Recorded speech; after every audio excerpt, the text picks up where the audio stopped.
Class teacher பேர் மல்லிகா. நான் சரியாக படிக்காதனால என்னை டெய்லியும் திட்டிகிட்டே இருப்பாங்க. நானும் அது வாங்கி வாங்கி எனக்கும் பழகி போச்சு. ஒரு நாள் ஒரு பையன் வந்து என் பேரை சொல்லி கூப்பிட்டு கிரவுண்டில் வர சொன்னாங்க. சொல்லி கிளாஸ் டீச்சர்கிட்ட சொன்னாங்க. எதுக்குன்னு கேட்டாங்க. ஸ்போர்ட்ஸுக்குன்னு சொன்னாங்க. அவங்க அப்படி படித்து கேட்டுட்டான். விளையாண்டு யாரை கேட்கணுமா சொல்லி சொன்னதும் அனுப்ப முடியாதுன்னு சொல்லிட்டாங்க. அந்த வேணும் போய் பிடி சார்கிட்ட சொல்லிட்டான். அவங்களே வந்து கூப்பிட்டாங்க. அவன் இருக்கிற எல்லா ஃபெயில் ஆகிட்டுருக்கான், இது அவனுக்கு விளையாட்டு மட்டும் ஒரு கேடா அப்படின்னு சொல்லி சொன்னதும் பிடி சாருக்கு மூஞ்சில் அடிச்ச மாதிரி இருந்தது. அவங்களும் சைலண்ட்டாக போயிட்டாங்க. ஓ, இதான் காரணமா நீ சாயந்தரம் 6 மணி 7 மணிக்கு வீட்டுக்கு போகிறதுக்கு?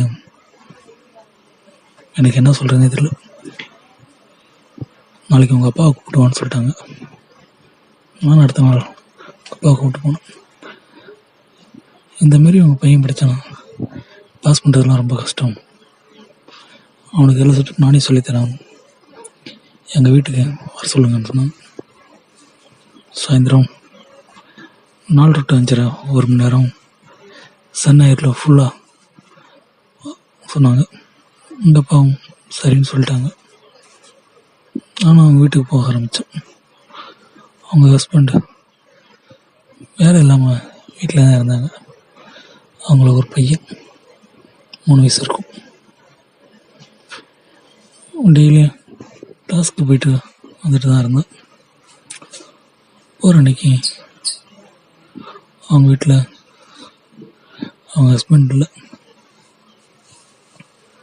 எங்கேன்னு கேட்டதுக்கு இன்டர்வியூவாக சென்னைக்கு போயிருக்குன்னு சொன்னாங்க.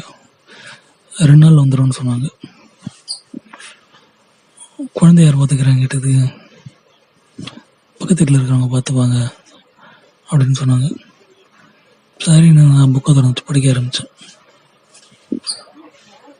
1 வாரம் போச்சு. அவங்க ஹஸ்பண்டுக்கு சென்னையில் வேலை கிடைச்சிருக்கு, அவங்க அங்கேயே இருக்க போகிறாங்கன்னு சொன்னாங்க. குழந்தையார் பார்த்துக்கிறதுன்னு கேட்டது பக்கத்து வீட்டில் இருக்க பார்த்துப்பாங்க, அவங்க அதெல்லாம் ஒன்றும் பிரச்சனை இல்லை அப்படின்னு சொன்னாங்க. அப்புறம் கிளாஸ் ஸ்மூத்தாக போயிட்டு இருந்தது. ஒரு நாள் அவங்களுக்கு வீட்டுக்கு தூரம் ஆயிட்டாங்க. அன்றைக்கி ஸ்கூலுக்கு வரல. ஈவினிங் வழக்கம் போல் நான் டியூஷனுக்கு போனேன். அவங்களும் சொல்லி கொடுத்தாங்க. ஆனால் அடிக்கடி பாத்ரூம் போயிட்டு இருந்தாங்க. அவங்க முகம் ரொம்ப சோகமாக இருந்தது. என்ன சோகமாக இருக்கீங்கன்னு கேட்டேன். அவங்களும் என்னால் முடியல, ரொம்ப பெயினாக இருக்குது அப்படின்னு சொன்னாங்க. நான் டேப்லெட்ஸ் எடுத்துறேன், போய் மெடிக்கலில் வாங்கிட்டு வரியான்னு கேட்டாங்க. நானும் சரின்னு சொல்லிட்டு மெடிக்கலில் போய் வாங்கிட்டு வந்தேன்.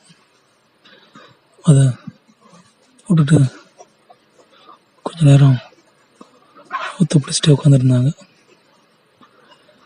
அப்புறமா என் மடியில் படுத்துக்கிட்டாங்க. நானும் மறுபடி விட்டுட்டு இருந்தேன். டைம் ஆகிடுச்சு, கிளம்புறதுக்காக அவங்கள எழுப்பி சொன்னேன். சரி போயிட்டு வாங்கினாங்க. நான் ஸ்கூலுக்கு வர அன்றைக்கி மட்டும் நீ டியூஷன் வந்தால் போதும்னு சொல்லி அனுப்பினாங்க. நானும் சரி அனுப்பேன். 2 நாள் கழிச்சு அவங்க வீட்டுக்கு போனோம். வீடு திறந்து தான் இருந்தது, லைட்டாக சாத்திருந்தது. குழந்தை பக்கத்து வீட்டில் தான் இருந்தது. அவங்க வீட்டு ஹாலில் உள்ள ஷோபாவில் படுத்துருந்தாங்க. ஃபேன் ஓடிட்டு இருந்தது. அப்புறம் அவங்கள எழுப்பி நாளைக்கு என்ன வரட்டாமான்னு கேட்டேன். இல்லை மணியை வந்து படி. கொஞ்ச நேரம் கழிச்சு அவங்க கையெடுத்து என் மேலே வச்சாங்க. நான் எதுவும் சொல்லலை.